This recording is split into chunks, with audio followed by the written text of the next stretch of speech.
Bismillah walhamdulillah wassalatu wassalamu ala rasulillah Sayyidina Muhammad ibn Abdullah wa alihi wa sahbihi wa mawala la hawla wa la quwwata illa billah wa bisanadil muttasili ila muallifi sahibil kitab Asy-Syekhil Imam Abi Zakaria Yahya bin Sharaf An-Nawawi Zil Karamah Nafanallahu bihi wa bi ulumihi wa barakatihi fid dini wa dunya wal akhirah wa alihi wa masyayikhihi wa masyayikhina wa usulina wa li futuhil ilmi wal hikmah annallaha yataghashahum bir rahmati wal maghfirah وَيَجْعَلُنَا مِنَ الَّذِينَ يَسْتَمِعُونَ الْقَوْلَ فَيَتَّبِعُونَ أَحْسَنَهُ وَإِلَى حضرة النبي محمد صلى الله عليه وآله وسلم الفاتحة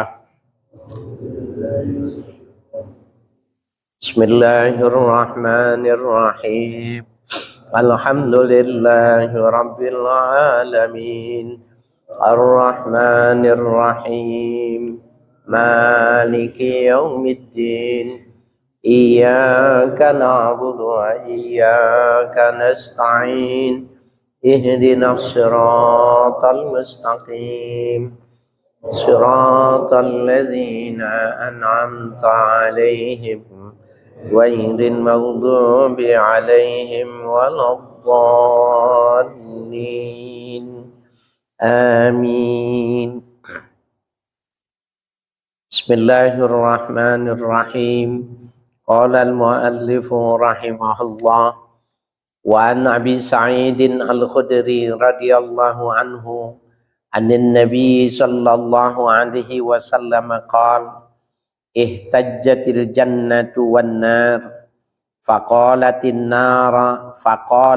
naru fiyal jabbaruna wal mutakabbirun wa qalatil jannatu fiyya du'afa'un nas wa masakinuhum faqadallahu bainahuma innakil jannatu rahmati arhamu biki man asya'u wa innaki naru azabi u'azibu biki man asya'u walikilaykuma alayya mil'uha rawahu muslimun.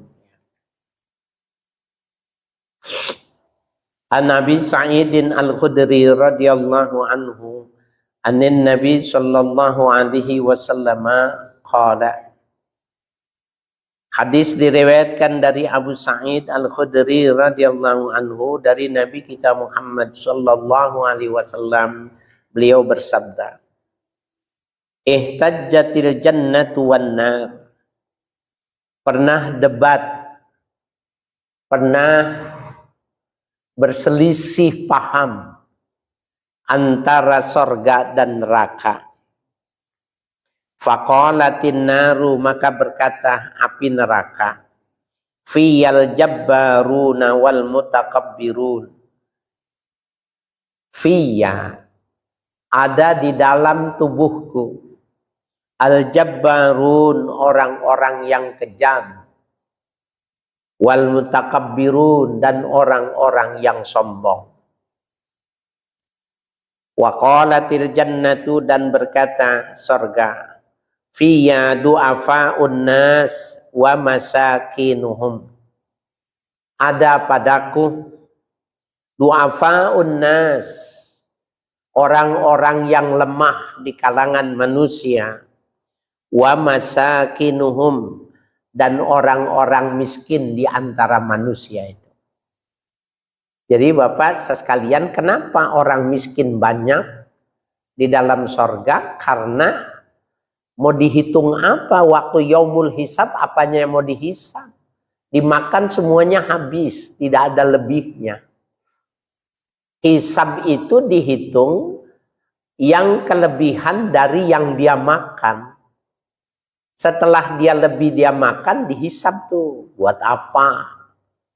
Ke siapa? Apa manfaatnya? Apa akibatnya? Lah kalau setiap hari dimakan habis, bagaimana mau dihisab? Tiap hari masuk ke septic tank. Masuk ya ke jamban. Nggak ada hisabnya. Maka jadi orang miskin itu sebenarnya bukannya Tuhan menutup sebelah matanya sehingga tidak diberikan kekayaan seperti yang lain. Oh kan, kemiskinan itu kasih sayang Tuhan dalam perspektif ketuhanan. Cepat masuk surganya. Ya. Jadi yang miskin beruntung. Kita nggak usah minta kaya. Ya. Cepat masuk surga. Mau dihitung gimana, ngepas. Semuanya stick gitu loh. Ya. Nah itu perdebatan antara neraka dengan sorga itu seperti itu. Faqadallahu bainahuma, maka Allah menetapkan di antara keduanya. Innakil jannatu rahmati, sesungguhnya engkau hai sorga adalah kasih sayangku. Artinya orang miskin, orang-orang du'afa itu adalah kasih sayangku. Arhamu biki man asya'u, aku menyayangi dengan engkau. Artinya bisababiki, dengan sebab engkau, perantaraan engkau, man asya'u, orang-orang yang aku kehendaki. Jadi miskin itu adalah kehendak Tuhan. Miskin itu ketika Allah memberikan kasih sayang.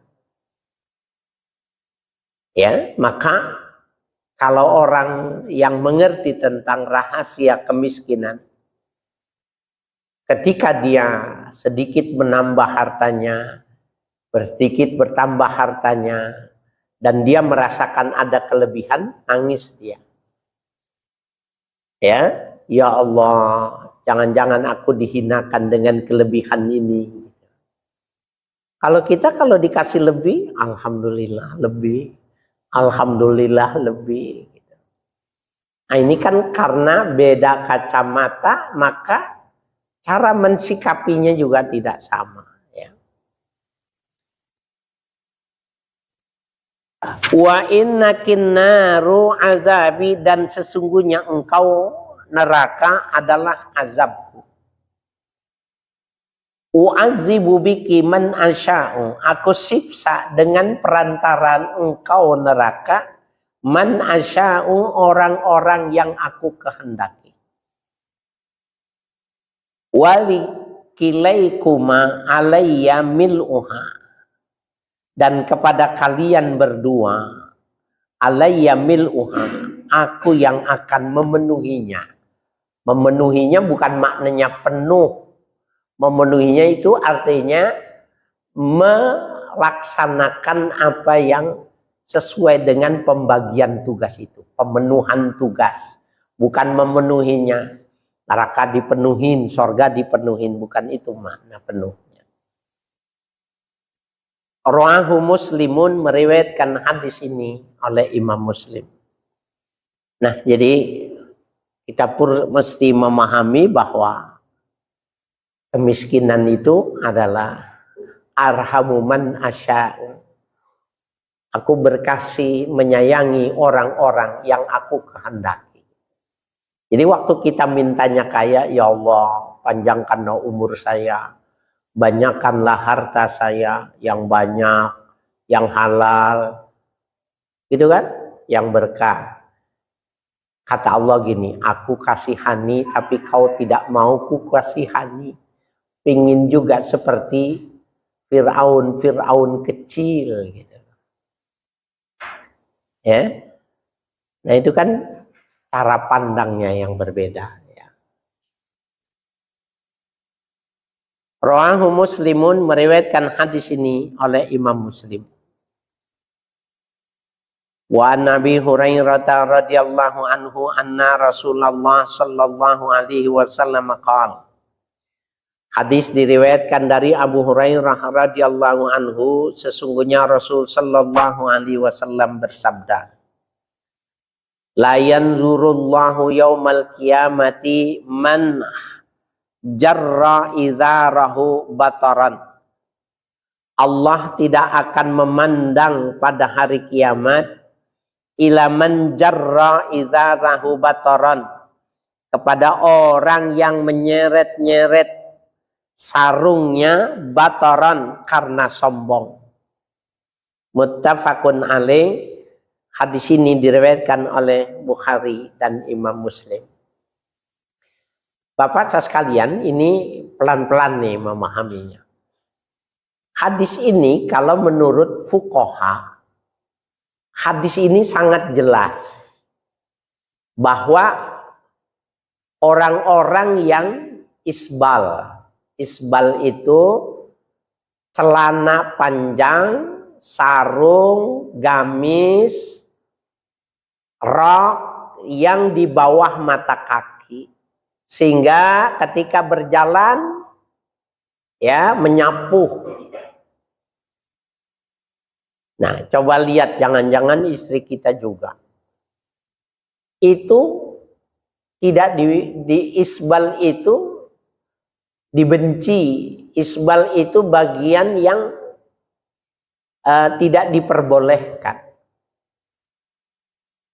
Tetapi kalau dilihat dari hadis ini, ya, man jarra izarahu bataran, orang yang menyeret-nyeret pakaian bawahannya itu bataran ay takabburan atau kibran, karena takabur, sombong gitu loh. Coba lihat di sejarah tentang Romawi, Yunani, Persia, yang dulu adalah negara-negara besar. Ciri-ciri dari kaisar adalah ujung pakaiannya itu memanjang ke belakang, sehingga kalau berjalan itu ada orang yang memegangnya. Inggris, ya sama, sampai sekarang. Nah, pengantin kita, pengantin orang Indonesia, karena memang modelnya mengikuti pola Eropa, pola Barat, pengantin Indonesia juga panjang. Jadi waktu berjalan itu diseret-seret. Dan itu menunjukkan status sosial. Itu yang disebut dengan bataran. Ya. Nah, kalau pengantin biasanya kalau putih ada yang megang, 2-3 orang, panjang itu buntutnya. Itulah yang dipakai oleh raja, sehingga Nabi mengatakan pengikutku itu haram hukumnya isbal, memanjangkan. Nah, ada 2 kalimat yang terjadi perbedaan pertama. Pertama yang dimaksud adalah jarran, menyeret-nyeret.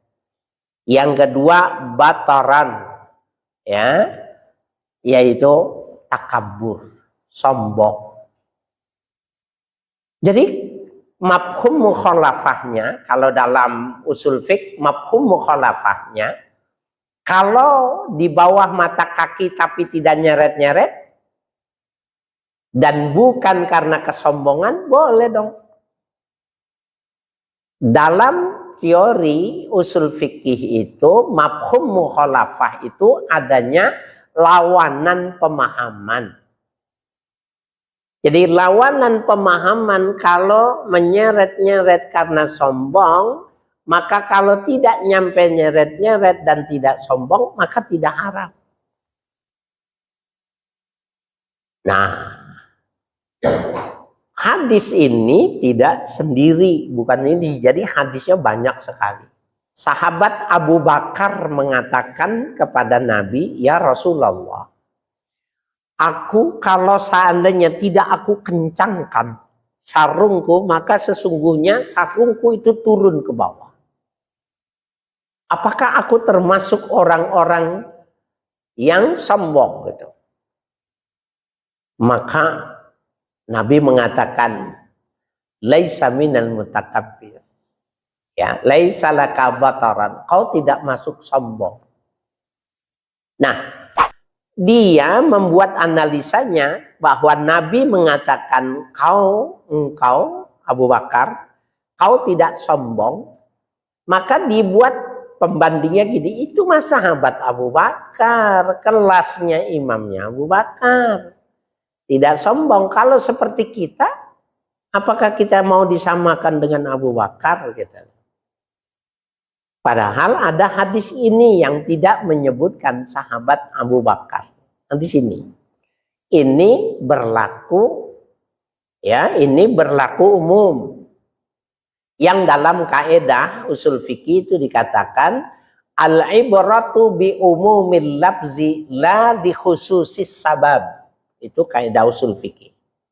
Al-ibratu, ibarat itu, ketentuan itu bi umumil lafzi, diambil berdasarkan berlakunya kalimatnya.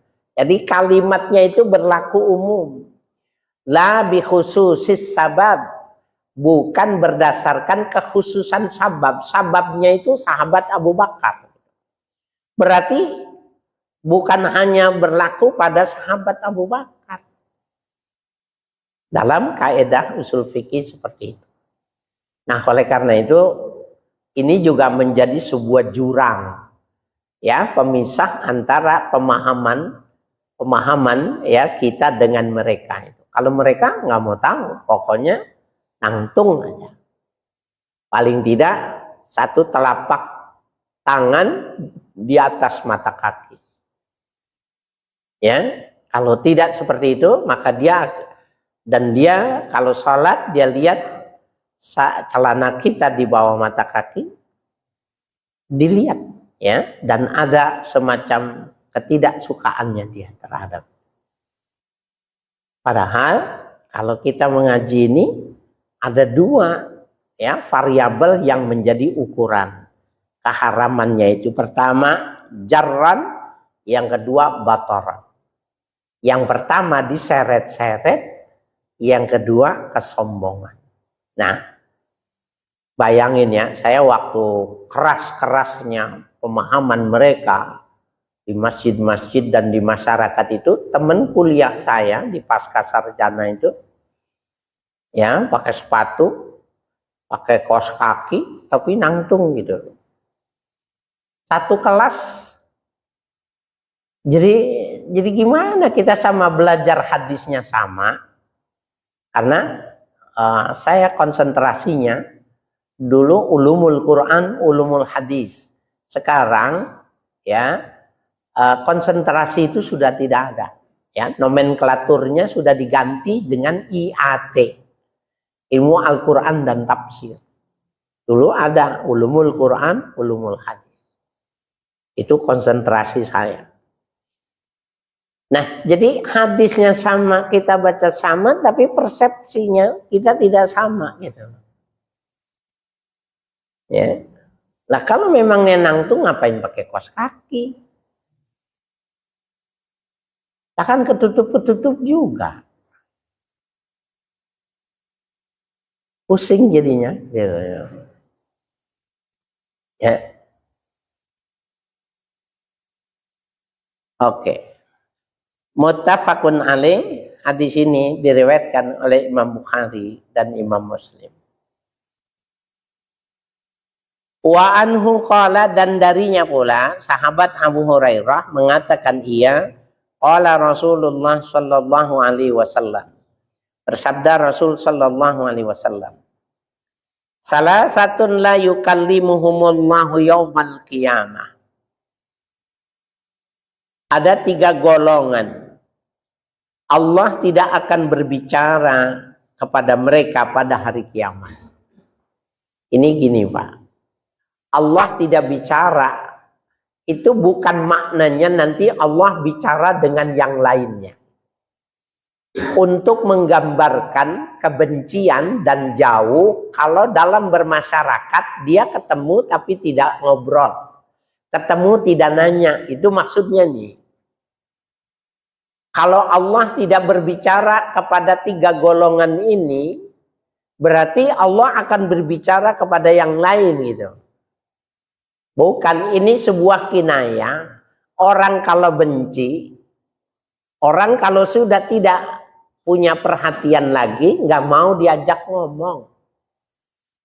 Jadi dia hidup, Allah udah nggak peduli gitu loh. Dia ada di padang mahsyar nanti, Allah nggak ada atensinya sedikit.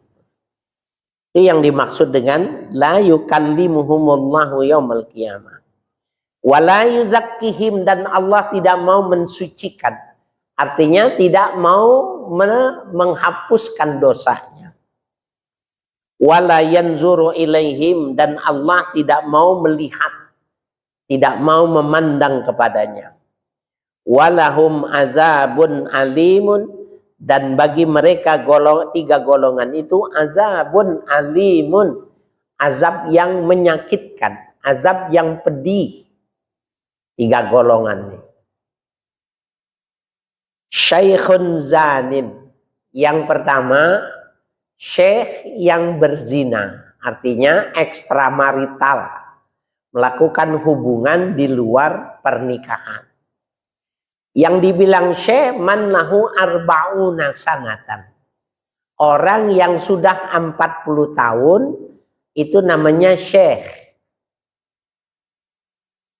Yang kedua syekh man lahu ulumun katsir, ya walau ya sobiyan, walau waladan gitu, walau fatan gitu. Orang yang ilmunya banyak meskipun masih kecil, meskipun pemuda, itu juga syekh juga.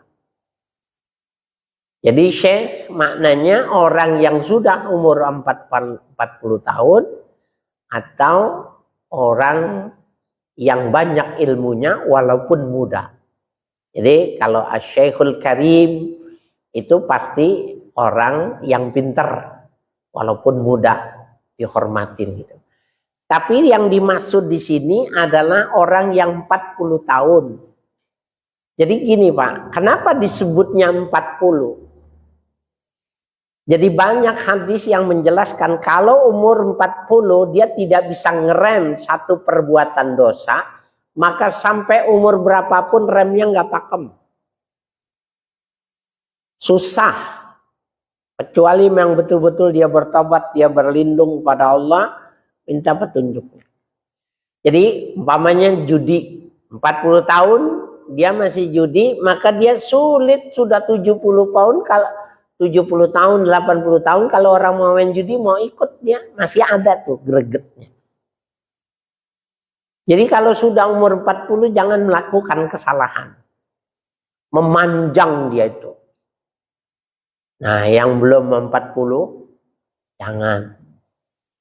Ya, yang sudah 40 harus ekstra hati-hati. Ya. Wa malikun kadzabun, yang kedua ya, raja yang pendusta. Raja pembohong. Ya, ini masuk nih. Jadi raja kalau kita berarti presiden bohong. Ada atau tidak ada, ya dinilai sendiri. Ya. Maka dia termasuk orang 3 kelompok. Allah tidak mau berbicara, Allah tidak mau mensucikan dosanya, dan Allah tidak mau menoleh. Ya, adalah malikun kadzab, ya, pemimpin yang pendusta, bohong. Wah, kalau gitu kita aman dong. Enggak nih yang ketiga. Wa ailun mustakbirun. Ailun ay fakirun, orang miskin, mustakbirun sombong. Saya bingung ini lagi. miskin tapi sombong gitu. Apanya yang mau disombongin gitu.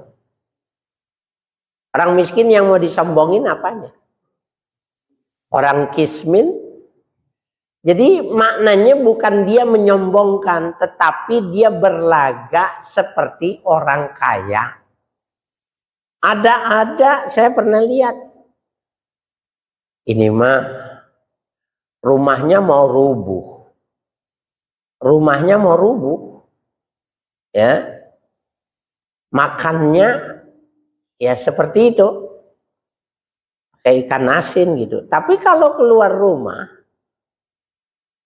teman bergaulnya, dia nggak mau bergaul sama orang sekitar kampung gitu, nggak mau. Mainnya keluar. Nah, jadi kalau kita lihat dia ini selevel gitu, pakaiannya branded, ya tasnya gitu. Tapi dia nggak berani ngajak temannya pulang ke rumah. Nah, itu miskin tapi sombong. Ya kalau pengertian miskin tapi sombong dalam makna hakiki, apa yang mau disombongin? Miskinnya yang disombongin, bukan. Udah miskin tapi gayanya seperti orang kaya. Ada itu orang pengen menaikkan prestisenya dinaikin tapi dengan meniru-niru. Ya. Sekarang kan banyak juga, termasuk orang senang kalau dipoto pakai filter. Seneng nggak? Waktu dia lihat cakep, diposting. Kenalan kita ngelihat mukanya enggak secantik yang di medsos. Enggak, bohong dia. Kenapa? Watak. Ya, jadi memang watak manusia itu seperti itu. Jadi bagaimana dia saja sudah tidak jujur dengan dirinya sendiri. Ya. Nah, yang lebih dari itu lagi kalau orang sudah benci dengan tua. Ya. Ada nggak orang yang benci dengan tua? Ada. Jadi nggak mau tua, maka skincare. Skincare harus beli serum, ya, kolagen. Tetapi dia tidak ngerti bahwa serum, kolagen, krim yang dia gunakan itu menggunakan lemak babi.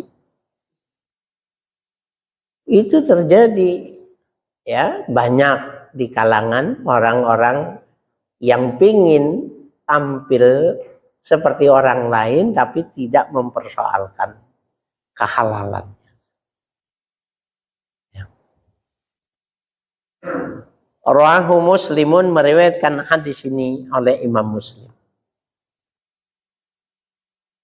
Wa anhu qala Rasulullah sallallahu alaihi wasallam, dan darinya pula, artinya disebutkan dari sahabat Abu Hurairah radhiyallahu anhu, mengatakan ia bersabda Nabi sallallahu alaihi wasallam, qala Allahu azza wa jalla, berfirman Allah azza wa jalla.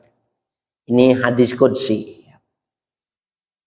Al-izzu izari, kemuliaan itu adalah sarungku. Sarung maksudnya pakaian bawah. Wal kibriya'u ridai, dan kebesaran itu adalah selendangku. Ya, ini kinayah, bukan makna hakiki. Berarti Tuhan punya selendang, berarti ada pundaknya dong. Berarti Tuhan seperti manusia, bukan gitu. Jadi Allah lah yang pantas memiliki kemuliaan, dan hanya Allah yang pantas sombong gitu.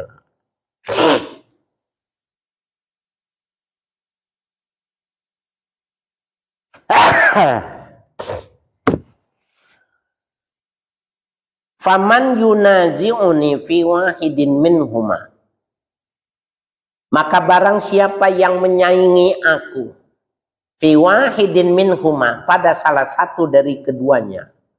Orang itu sombong, ya, orang itu ya tidak izzun tapi berlagak menjadi orang yang izz, tidak mulia tapi bersikap seperti orang yang mulia.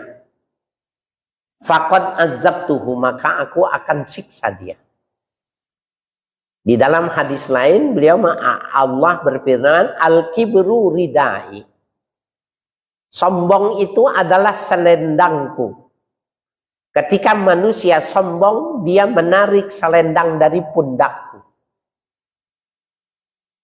Itu maknanya bukannya ada pundak dan benar-benar ada selendang. Kinayah bahwa cuma aku sebagai Tuhan yang layak, yang pantas sombong karena aku bisa menciptakan segala sesuatu. Bisa memberikan sesuatu dan bisa menarik sesuatu yang dimiliki oleh orang. Lah kalau manusia sombong seperti Fir'aun, sombong orang barangnya aja diberi. Barang yang dia punya itu adalah hasil usaha. Bagaimana mungkin bikin gak bisa? Ya, sehingga digambarkan orang yang sombong adalah orang yang menarik selendang dari pundakku. Sebuah ya bahasa kinayah yang bagus. Jadi orang yang sombong dengan orang yang berlagak izzu, maka dia tidak mungkin mendapatkan kasih sayang. Penduduk neraka cirinya itu berarti sombong. Nah, bapak-bapak di lingkungan kita ada yang sombong nggak? Kalau ada, besok kita bilang, mulai hari ini kita bercerai talak 3 ya, nggak usah bersahabat lagi. Ngapa? Orang sombong itu tempatnya di neraka. Lu ntar nularin gua. Jadi kita mulai saat ini nggak usah bersahabat lagi. Ya, jadi sombong itu ya nular. Yang tadi saya bilang itu benar ya. Jadi saya juga kalau ketemu gitu mau bilang kasihan gimana? Karena memang saya lihat gitu. Enggak seumuran dengan saya bahkan. Enggak dikasih tahu gimana, dikasih tahu juga gimana. Ya. Jangan ya. Wa anhu anna Rasulullah sallallahu alaihi wasallam qala, dan darinya pula ya dari sahabat Abu Hurairah radhiyallahu anhu bahwa Rasul sallallahu alaihi wasallam bersabda, bainama rajulun yamshi fi khullatin tu'jibuhu nafsuhu, ketika seorang laki-laki berjalan dengan pakaian yang menyebabkan dirinya mengaguminya, murajjilun ra'sahu, yang ia menyisir rambut kepalanya, yakhtalu fi misyatihi, yang ia berlaku sombong dalam misyatihi, dalam gerakan jalannya.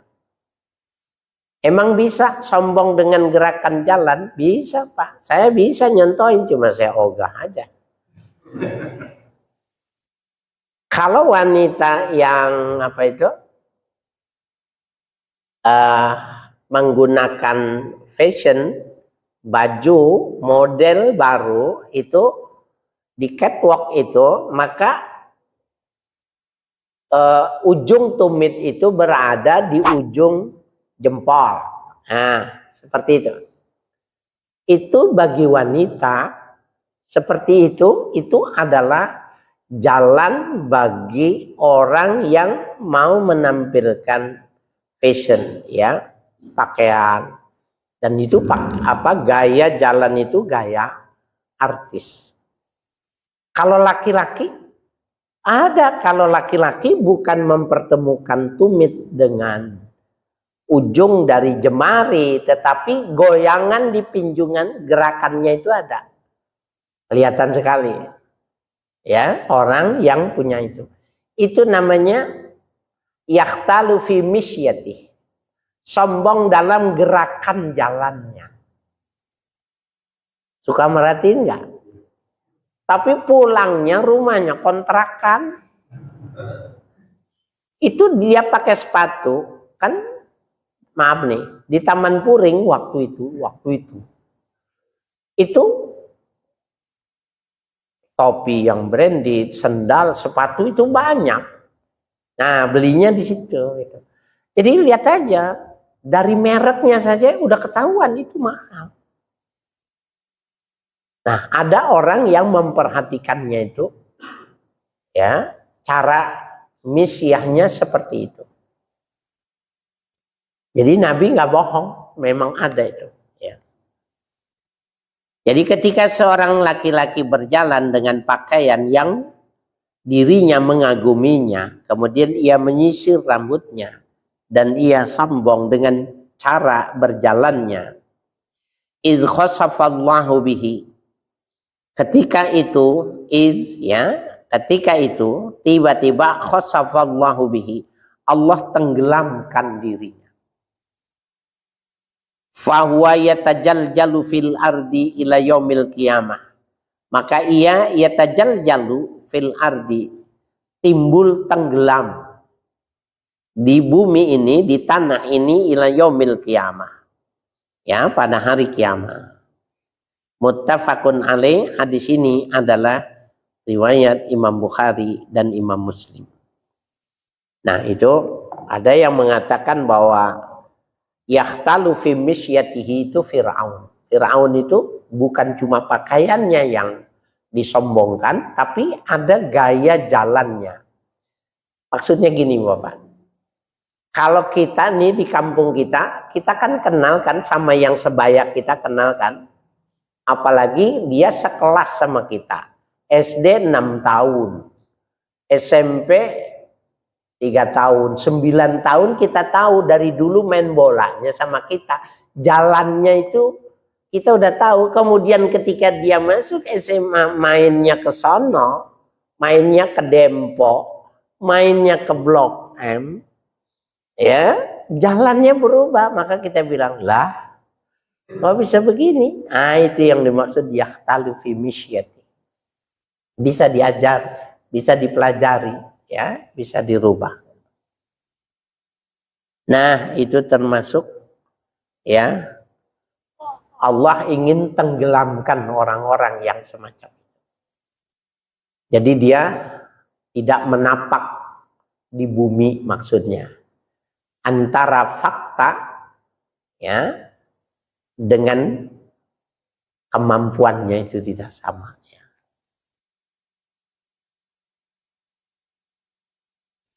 Ya, kalau di dalam syarah dikatakan ya jumhuru ahlil ilmi ala anna hadzal rajul wa qarun allazi khasafallahu bihi wa bidarihil arda. Bahwa jumhur ulama ahli ilmu mengatakan laki-laki yang dimaksud ini adalah Qarun yang Allah tenggelamkan ya bersama ya istananya ke dalam bumi ya.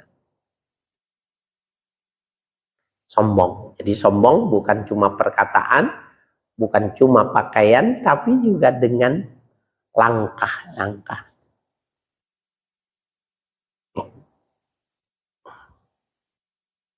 Wa an Salamah bin al-Aqwa radhiyallahu anhu qala Rasulullah sallallahu alaihi wasallam. Hadis diriwayatkan dari Salamah bin Aqwa radhiyallahu anhu berkata ia Rasul sallallahu alaihi wasallam bersabda, la yazalu rajulu yazhabu bi nafsihi hatta yuktaba fil jabbarin.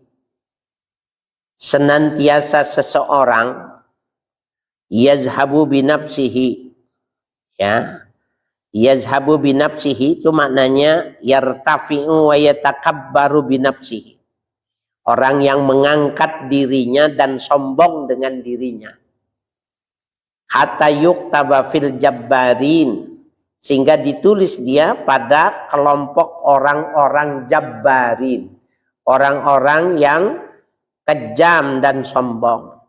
Fayusibahum ma asobahum, maka diberikan musibah baginya sebagaimana Allah memusibahkan al-jabbarun, ya, orang-orang yang sombong lagi kejam yang terdahulu.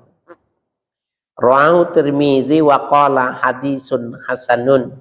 Meriwayatkan hadis ini Imam At-Tirmizi dan beliau mengatakan hadis ini kedudukannya hasan.